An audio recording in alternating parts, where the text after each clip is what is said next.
In finance, there are so many debatable topics.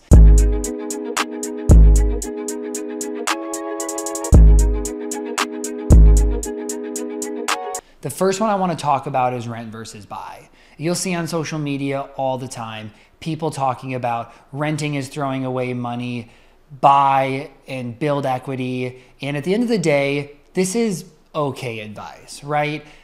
Right now, I have clients who live in California. They can rent for $3,000, or they could go buy a very similar home and the mortgage would be about $9,000 a month. They would have to put down $200,000 to $300,000 on the house, and they would have to increase their living costs by about $6,000 a month. In no situation is that going to end up being the better decision.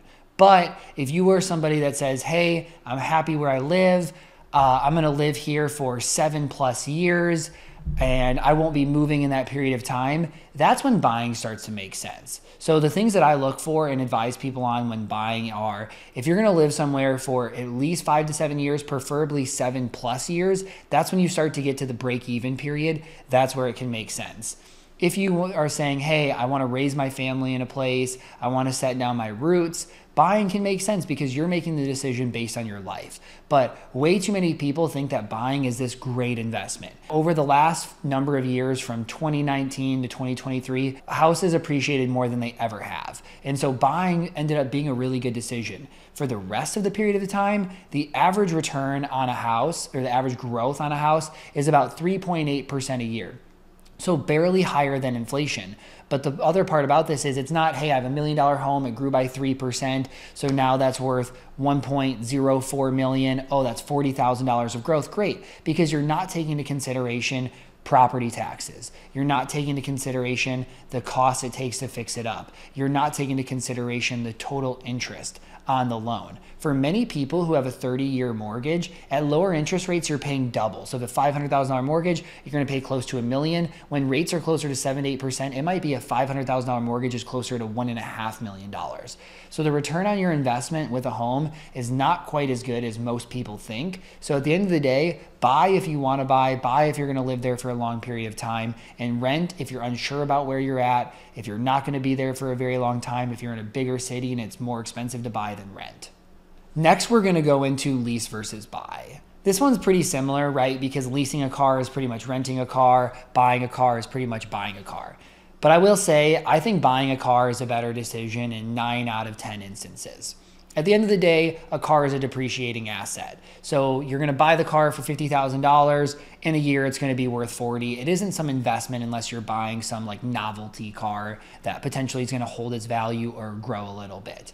But if you lease, you're basically always gonna have a car payment, right? So right now I have a Tesla. If I was leasing, it would be $600 a month. I would pay that for 3 years, and then I'd have to start a new lease. And then I'd pay that, and then I'd start a new lease. And leasing might be a lower cost on a monthly basis than if you were to finance that same car. But at the end of the day, after you pay off the car in 3, 4, 5 years, you don't have a car payment. But sometimes people choose to lease because it's a want of theirs. So I saw some people choose to lease a Tesla, for example, because it was the only way for them to get the tax credit. So potentially that was a better decision for them.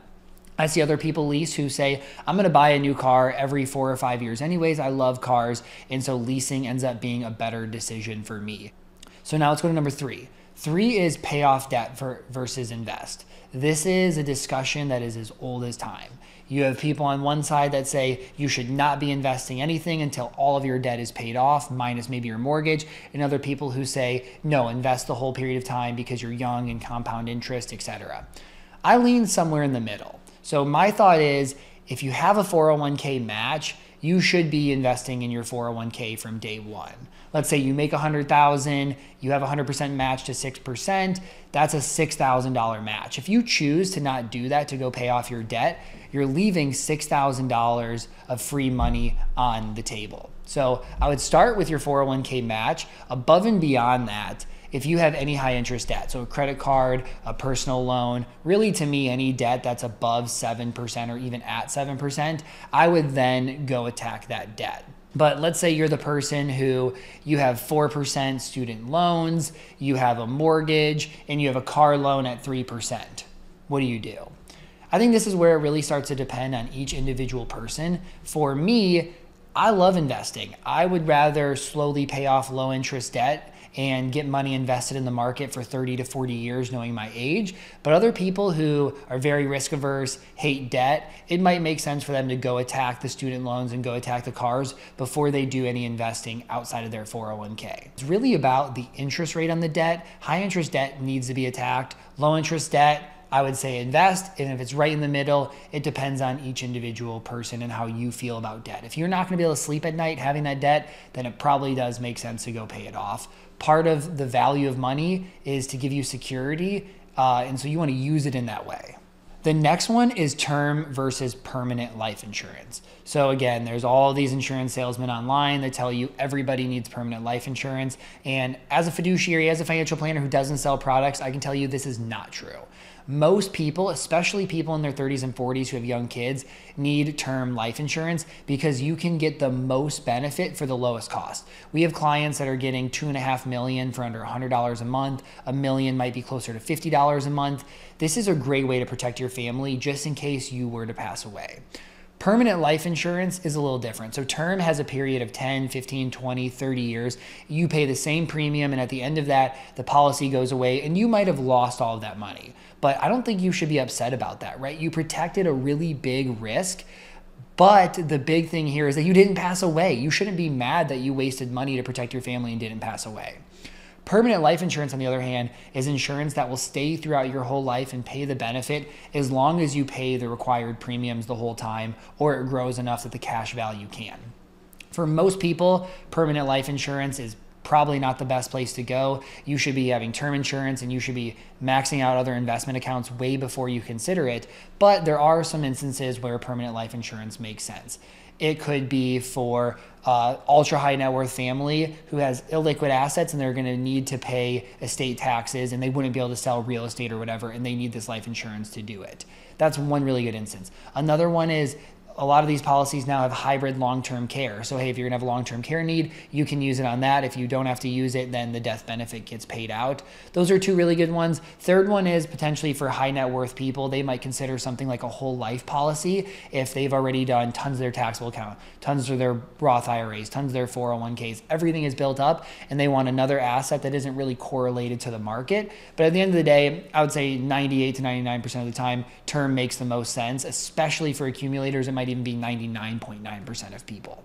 The next one is ETFs versus mutual funds. So even taking a step back here, I see people all the time on social media like, should I use ETFs or index funds? Well, these two aren't mutually exclusive. Index funds are really about like a broad basket of investments. So you might have an index fund that's US large cap, and it's just all of the US large cap investments are in this index fund. What people are mixing up is there's also active funds. So there might be a profitability fund. There might be different places who have a US large cap fund that they're moving in and out of to try to pick the best investments inside of it. This is your personal choice. I like having a mix of active funds and index funds, but this topic is really about mutual funds, ETFs. For me, at the end of the day, I'm an ETF person as much as you possibly can be. Let me walk you through the difference. So mutual funds, ETFs, very similar. A lot of companies, a lot of custodians, a lot of asset managers, they actually have similar investments. So they might have a large cap fund that's an ETF, and they might have a large cap fund that's a mutual fund. So really the difference is that ETFs kind of have a wrapper around them where they help hold in gains. They're also traded throughout the day. Mutual funds are kind of just one price at the end of the day. For me, I love having that tax wrapper. A lot of times also ETFs are lower cost than mutual funds, but this is really important for your taxable brokerage account, right? If you think about, hey, my mutual funds might be spitting out taxes every year and I'm in a taxable brokerage account, you don't want that. You don't want to be paying extra in taxes. That's where ETFs kind of have the upper hand and why I really like them. But if you go to your 401k, your Roth IRA, etc., less of a difference really at the end of the day because you're not going to be paying taxes based on the gains or dividends that they spit out. So I'm an ETF person as much as I can, but there are instances where you're going to use mutual funds, especially inside of accounts like a 401k. And the last topic that I want to go over is pay off credit card debt or build an emergency fund. Time and time again, I see people do this. They'll have $20,000 in their savings account. They'll have $10,000 on their credit card debt. And I'll ask them, Why are you doing it this way? This $10,000 credit card debt is at 28%. That means this year you're going to pay $2,800 of interest if you don't pay it off. And then you have $20,000 sitting over here getting 4%. So, that's really great. You got $800 there. Why are you doing this? And they say, well, I don't want something to happen and then I not have money in my emergency fund. But think about it, right? If you were to pay off this credit card debt, take away the $10,000, you have $10,000 left, something pops up and it costs $20,000, what are you going to do? You're going to use the $10,000 from the emergency fund and you're going to put $10,000 back on the credit card.